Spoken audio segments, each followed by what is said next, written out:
Bismillahirrahmanirrahim. Assalamualaikum warahmatullahi wabarakatuh. Berjumpa kembali di channel Tuhan Tidak Pernah Iseng bersama saya, Zamare. Ini video ke-6 yang akan melanjutkan cerita menyambung video sebelumnya yang membahas Ibuku Bidadariku. Kalau sobat belum menonton bagian pertama, silahkan ditonton dulu ya. Baiklah, langsung pada pokok cerita pengalaman pahit yang saya alami. Sekedar kilas balik, bahwa saya menceritakan ini untuk menjawab pertanyaan mengapa begitu hebatnya saya memuji dan mencintai sosok emak, yaitu ibu saya tercinta. Seperti yang sudah saya ceritakan di video kelima, ketika saya mengalami tragedi memilukan karena permainan tradisional yang bernama bebentengan atau boy-boyan, yang membawa malapetaka pada hidup saya. Di video ini juga, saya akan menceritakan satu kejadian lain yang saya alami dan tak kalah menyakitkan rasanya buat saya. Tergambar jelas sebuah kejadian yang memilukan sekaligus memalukan. Ketika saat itu, saya masuk kelas 6 sekolah SD. Janji dalam hati untuk tidak keluar rumah dan ikut berbaur main dengan teman-teman sekampung akhirnya mencapai titik jenuh dalam hidup saya. Saya jenuh terus berkutat di dalam kamar. Dan untuk melepaskan kejenuhan itu, akhirnya saya melanggar janji saya sendiri. Namun perlu diingat, saya lebih banyak diam di rumah, tidak bermain dan bergaul dengan teman-teman yang lain. Tujuan utamanya adalah agar saya terhindar dari olok-olokan, hinaan, dan cemoohan. Sekaligus, saya tidak mau lagi membuat malu keluarga saya oleh kesalahan yang sebenarnya kesalahan biasa sebagai anak bocah. Tapi apa boleh buat, saya harus menelan pil pahit kenyataan untuk tidak menjadikan semuanya menjadi runyam. Tapi saat itu kejenuhan melanda. Semua janji itu seketika hilang. Dan ingin sekali saya bermain keluar rumah. Bersendak gurau, lari-larian bareng teman, itu yang ada di dalam benak saya. Dan akhirnya, suatu sore, saya putuskan untuk bermain sendirian keluar rumah. Tepatnya, ketegalan pesawahan yang kering setelah selesai dipanen. Biasanya tegalan itu kalau di kampung sering digunakan oleh anak-anak untuk dijadikan tempat bermain bola atau permainan lainnya. Perlahan tapi pasti kaki ini melangkah, setapak demi setapak menyusuri jalan yang masih bertahtakan kerikil, karena di kampung saya saat itu belum tersentuh perbaikan aspal. Selama saya berjalan menuju ke tegalan yang luas, sudah terlihat dari kejauhan anak-anak di kampung saya berkumpul. Ada yang main loncat karet, ada yang main gatrik, ada yang main bola kasti, dan ada juga yang sedang bermain bola kaki. Jelas sekali kumpulan yang sedang bermain bola adalah kumpulan anak laki-laki. Usianya sekitar usia saya, tapi ada juga yang sudah lebih besar setingkat SMP atau SMA. Dan perlu diketahui, meskipun kata orang, saya ini seperti banci, seperti bencong, kayak perempuan, dan sebagainya. Tapi saya tetap suka permainan yang biasa anak laki-laki mainkan. Main kelereng saya jagonya. Main adu gambar saya paling bisa. perang-perangan memakai senjata rakitan dari kayu atau bambu dan pelurunya dari bakal buah jambu air, saya pun bisa. Dan main bola pun saya sangat suka. Tapi sayang, semua permainan itu tidak sering saya lakukan. Oleh karena saya selalu tidak mendapatkan kesempatan dari teman-teman. Alasannya klise banget. Apalagi kalau bukan karena saya dianggap tidak patut dan selalu dianggap aneh terlihat ketika sedang bermain. Hasilnya saya ditertawakan, diledek, lalu diponis tidak diajakin main. Sungguh ironis rasanya bagi saya. Seperti kejadian saat itu di lapangan bola. Sesampainya saya di sana, saya hanya bisa menonton saja. Lalu duduk beralaskan rumput dan jerami kering di pinggiran sawah yang kebetulan tidak berair. Tapi karena memang dipakai main bola, sebagian sisi sawah ada yang berlumpur seperti kubangan tanah.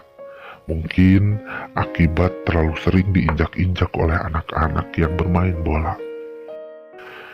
Saya terduduk sendirian di sisi lapangan bola. Saya menatap teman-teman yang sedang memainkan bola dengan asik dan seru. Sesekali muncul tawa riang mereka sambil terus mengoper bola ke sana kemari. Dan sementara ada teman-teman perempuan yang lain yang sedang bermain kucing-kucingan dan sebagainya. Saya merasa sepi di tengah keramaian, merasa asing dan sunyi di tengah riuhnya permainan. Itulah saya. Tiba-tiba, rasa sunyi dan sepi yang saya rasakan terbuyarkan oleh teriakan seorang teman lelaki yang memanggil saya. Lalu dia berjalan dari tengah lapangan menuju ke arah saya. Setelah sampai, dia duduk di samping saya. Namanya Roni. "Rey, maneh ngiluan moal?" kata Roni sambil menegak minuman dari botol plastik. "Jug maneh ngiluan ke tengah, gantikeun urangnya, urang capek yeuh," sambung Roni lagi dan dia langsung merebahkan tubuhnya di atas rumput. Terlihat jelas keringatnya mengucur deras dan napasnya yang ngos-ngosan. Kontan saya pun senang bukan main. Tak disangka sama sekali saya akan diajakin main bola. Dan yang lebih tak disangka lagi, teman-teman yang di tengah lapangan seperti memberikan izin untuk saya. Dan tanpa pikir panjang, saya langsung menerima ajakan mereka. Dalam benak saya hanya ingin menunjukkan bahwa saya bisa main bola. Dan saya pun akhirnya terlibat dalam permainan bola sore itu. Saya berusaha sekuat tenaga, berlarian ke sana kemari, mencoba menjegal, mencuri bola dari lawan, menanti operan dari teman. Pokoknya saat itu saya berjuang berebut bola. Tapi hasilnya, tak sekalipun saya mendapatkan bola. Tapi tak patah semangat untuk terus bermain. Saya tidak peduli walaupun usaha saya tidak mendapatkan bola sekalipun. Membuat saya terjatuh, terganjal, terinjak. Saya tidak peduli. Keringat mulai bercucuran membasahi tubuh dan baju saya. Napas memburu, bagian kaki dan tubuh yang terjatuh pun menghasilkan rasa nyeri. Baju saya mulai kotor, terkena cipratan, kubangan, dan karena terguling. Sekali lagi, saya tidak peduli itu semua. Saya terus berusaha mengejar bola yang digiring lawan. Tapi kemudian, tanpa saya sadari, teman-teman yang sedang bermain mulai tertawa. Ada yang sekedar terkekeh, ada yang terbahak-bahak, ada juga yang menunjuk-nunjuk saya dengan muka seperti meledek. Saya sama sekali tidak tahu apa yang salah dan apa yang lucu, sehingga mereka tertawa sedemikian rupa. Lalu saya berhenti dan mulai minder dengan kondisi demikian. Saya sadar mereka menertawakan saya. Bahkan ketika saya melirik Roni yang menyuruh saya menggantikan dia, tertawa terbahak-bahak sambil memegangi perutnya, seakan geli melihat saya. Saya pun melihat sekeliling, dan tak ada satupun yang tidak menertawakan saya. Teman-teman perempuan juga ada yang cekikikan menertawakan saya. Dengan kondisi demikian, ditambah capek yang sudah mulai saya rasakan, akhirnya saya keluar dari lapangan bola, menuju tempat asal sebelum saya ikutan bermain. Lalu duduk di samping Roni yang saat itu masih terus tertawa. Kunaon sih maneh yang sirikeun urang? Saya mulai memberanikan diri mempertanyakan keanehan kepada Roni dengan memasang muka kecut dan merengut. Atuh maneh mah main bolana lucu, katinggalina centil, lompatna ciga awewe, jawab Roni sambil memperlihatkan tawanya yang lebar. Bersamaan dengan itu, teman-teman yang di tengah lapangan mulai bergerombol berjalan menghampiri saya dan Roni. Ada satu orang anak, sebut saja namanya Dodi, dengan suaranya yang lantang seperti meledek. "Euy, urang buligiran yuk si Rey. Laki lain sih, meni jiga banci we main bola teh." Sentak Dodi seraya mulai memegang tangan saya. Lalu diikuti dengan teman-teman lain yang memegangi tangan dan kaki saya.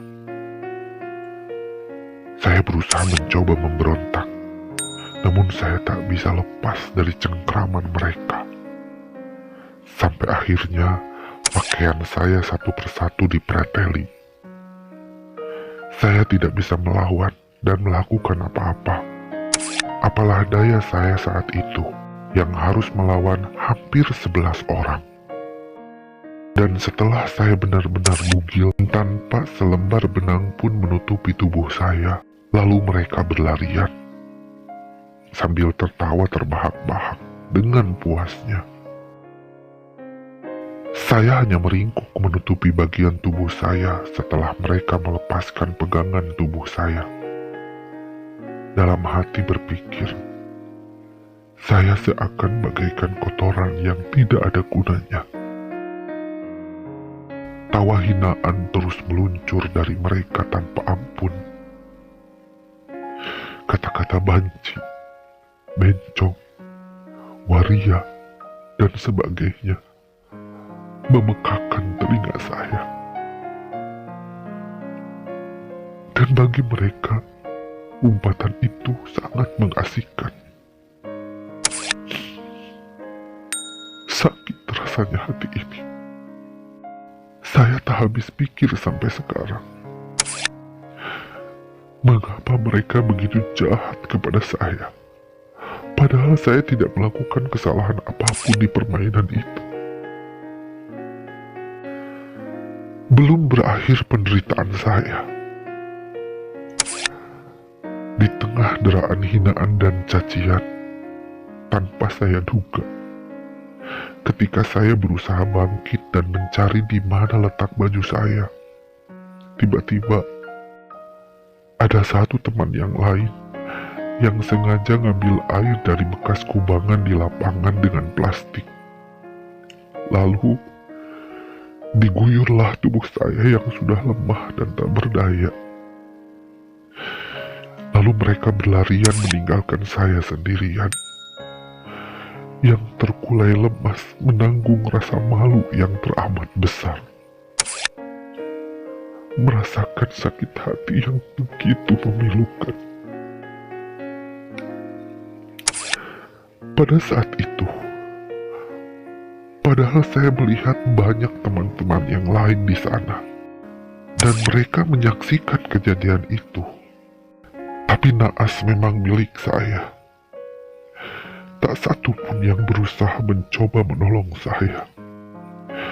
Tidak ada yang menaruh belas kasih kepada saya. Bahkan mereka seolah menikmati pertunjukan itu sebagai tontonan gratis yang menurut mereka menyenangkan. Duh, Gusti, betapa hina diri saya saat itu. Diperlakukan dengan kejam, dipermalukan dengan begitu beratnya. Bagaikan ada batu sebesar truk yang menindih seluruh persendian tubuh ini. Sakit, sangat menyakitkan. Namun saya mencoba kuat. Saya beringsut meraih baju dan celana saya yang sudah kotor tak berubah lagi. Lalu dengan sisa tenaga yang saya miliki, saya berusaha mengenakan pakaian lagi. Saya mencoba tegak dan membersihkan rambut yang sudah gimbal dan muka saya yang penuh dengan lumpur dan berbau. Tidak seperti sinetron bidadari yang sempat viral pada zamannya. Ketika Lala mendapatkan perlakuan buruk teman-temannya, maka seketika akan datang bidadari penolong dengan membawa tongkat bintang. Dan dengan sekali jentikan tongkat, maka terbebaslah Lala dari kejahatan yang mengganggunya. Sementara saya hanya seorang diri, teraniaya, tertindas. Tidak ada bidadari yang menghampiri. Tidak ada kesatria berkuda yang membela dan menolong saya. Satu yang saya pikirkan saat itu adalah saya ingin pulang. Ya, hanya ingin pulang satu-satunya jalan yang menolong saya. Dengan tenaga yang tersisa, saya berjalan tertunduk. Entah bagaimana rupa saya saat itu. Yang pasti berantakan sekali kelihatannya. Saya pun sampai di halaman rumah. Waktu kala itu hampir menjelang maghrib. Saya berusaha menyusup ke rumah dan menyelinap supaya tidak ketahuan. Sengaja saya tidak melewati pintu depan. Saya pikir kalau saya melalui pintu depan, pasti akan jadi masalah besar dengan adanya saya yang begitu kotor. Makanya saya ambil jalan melalui dapur. Ternyata di dapur sudah ada ibu yang sedang ngutak-ngatik hawu. Mungkin ibu sedang memasak makanan.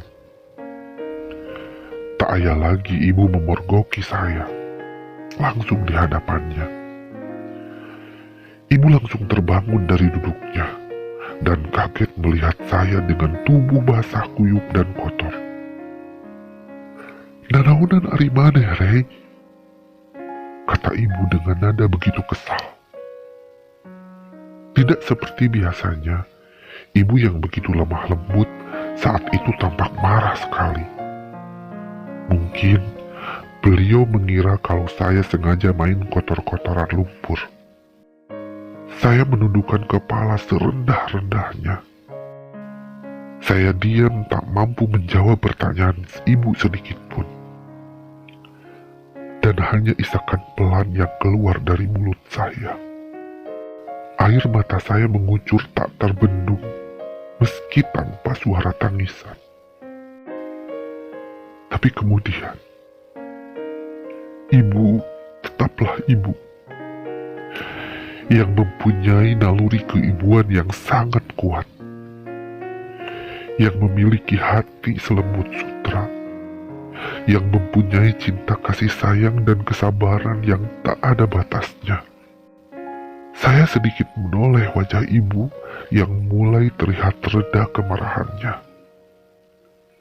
Paras ibu kembali terlihat kecantikannya sesuai yang ibu saya kenal. Lalu ibu meraih tangan saya, dan tanpa sepatah kata pun ibu menuntun saya ke kamar mandi. Subhanallah, ibu bidadari itu, bidadari yang diturunkan Tuhan untuk manusia yang malang ini. Ya, dialah bidadari yang selalu setia mendampingi, menolong, dan menghibur saya. Bukan dengan tongkat ajaibnya ibu menolong buah hatinya ini, tapi dengan cinta dan kasih sayang yang telah Allah anugerahkan untuk semua ibu di dunia ini. Setelah saya selesai dimandikan ibu, beliau tetap diam. Tak sepatah kata pun menanyakan tentang apa kejadian yang menimpa saya. Bahkan, ibu terus menunjukkan kasih sayangnya dengan setiap usapan dan belayan tangannya. Kemarahan di wajahnya sirna. Beliau pikir mungkin kalau beliau berteriak dan memarahi saya, dikhawatirkan bapak dan kakak-kakak yang lain tahu dengan apa yang saya alami. Sungguh, ibu sangat tahu apa yang saya takutkan tanpa harus saya memberitahunya. Tapi cerita nyata berkata lain. Ketika tadi saya pulang menyelinap ke dapur dengan baju dan badan serta wajah saya yang kotor, rupanya kakak terbesar saya melihat dari kamarnya di balik gorden. Dan akhirnya, setelah saya mandi dan memakai pakaian bersih, saya pun dipanggil bapak dan kakak saya ke ruang tamu, di mana sepertinya saya pikir kakak saya sudah melaporkan dengan apa yang dilihatnya kepada bapak. Dengan segenap rasa tidak karuan, saya pun menghampiri bapak yang sedang duduk di kursi bambu, dengan wajah khasnya yang dihiasi kumis tebal. Kakak saya pun sudah berdiri di samping pintu masuk, dan ibu kembali ke dapur. "Rey, kunaon tadi cenah baju kalotor?" tanya bapak memulai pembicaraan.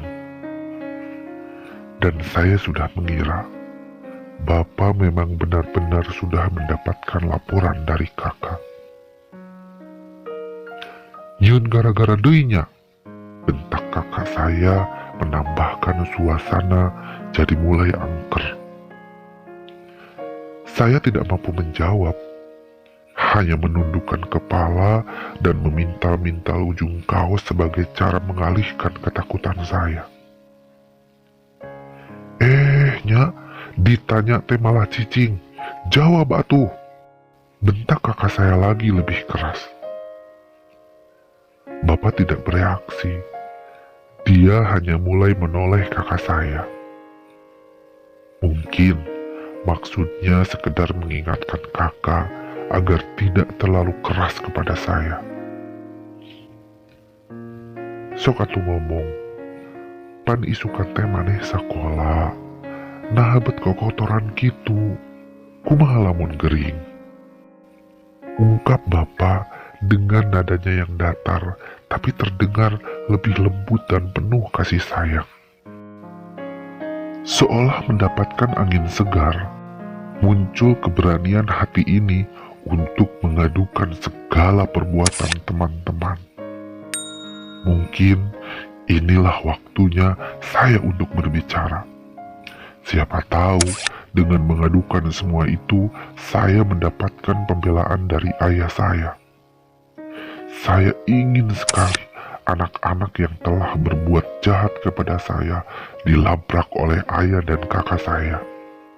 Pokoknya saat itu saya laporkan sedetail-detailnya kepada bapak dan kakak saya.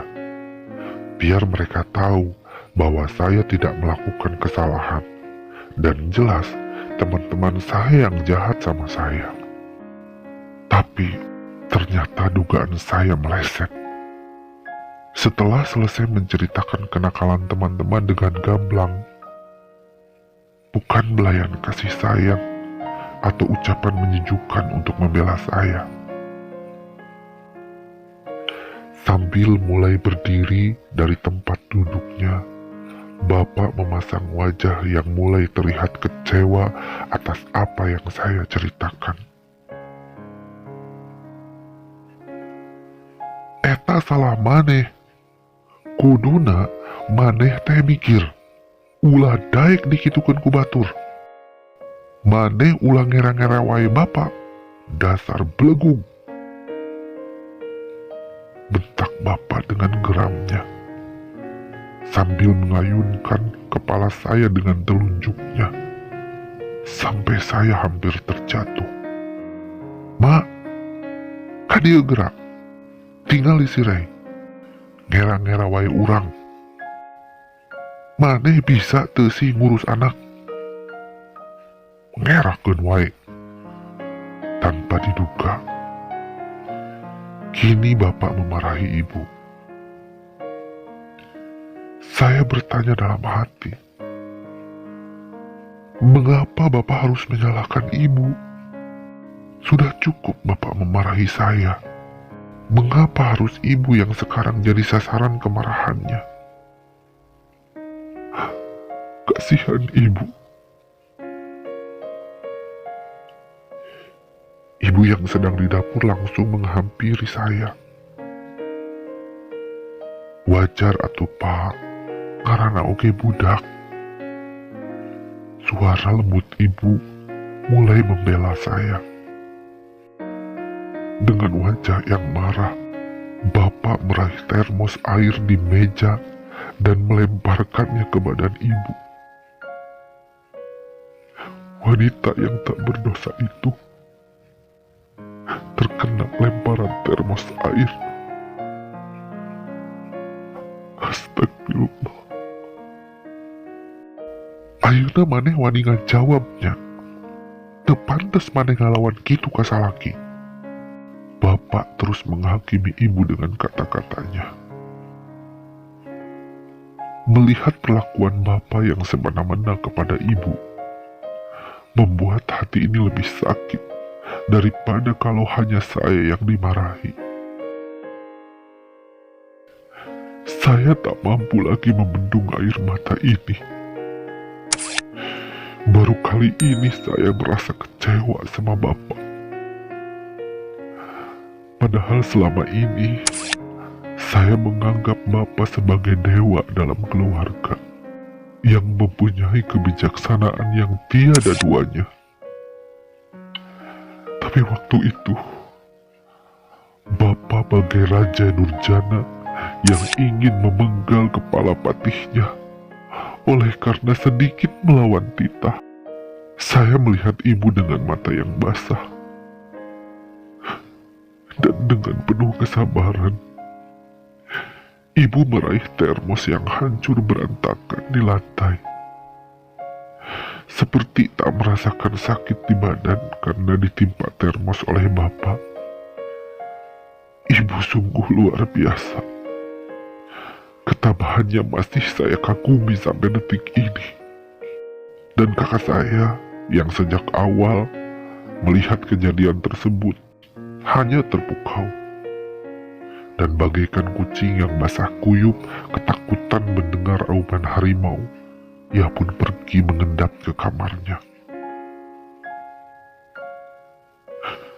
Saya lalu mendekati ibu.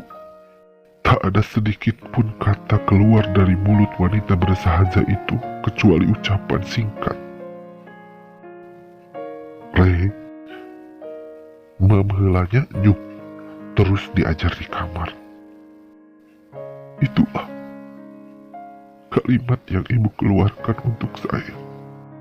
Bagai baja, tetap kuat dan tahan walaupun dihantam godam. Seperti batu karang yang gagah menerima gempuran ombak. Itulah ibu dalam menghadapi kekerasan bapak. Meski bapak tidak pernah sampai main fisik, tapi saat itu sangat mengecewakan sekali hati saya. Saya tidak sanggup lagi melihat semua itu. Perintah ibu untuk saya agar segera makan tidak saya dengar. Saya masuk ke dalam kamar. Saya menangis sesegukan, meratapi apa yang terjadi barusan. Sakit hati, dihina teman-teman, dilecehkan seperti tadi di lapangan bola. Tak sebanding sakitnya dengan melihat ibuku yang menjadi bidadari hati ini dimarahi bapak. Berat sekali dada ini jika ingat perlakuan bapak sama ibu saat itu. Ada rasa menyesal. Mengapa saya harus melanggar janji dan bermain keluar rumah? Jika saya tidak melanggar janji, mungkin tidak akan terjadi kejadian itu. Saat itu, saya tidak berhenti menyesali diri. Saya menjambak-jambak rambut saya, memarahi diri saya sendiri.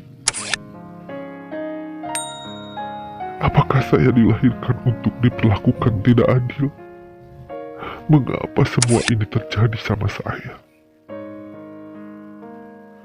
Habis sudah air mata ini, terkuras menangisi kejadian hari itu. Saya benci bapak.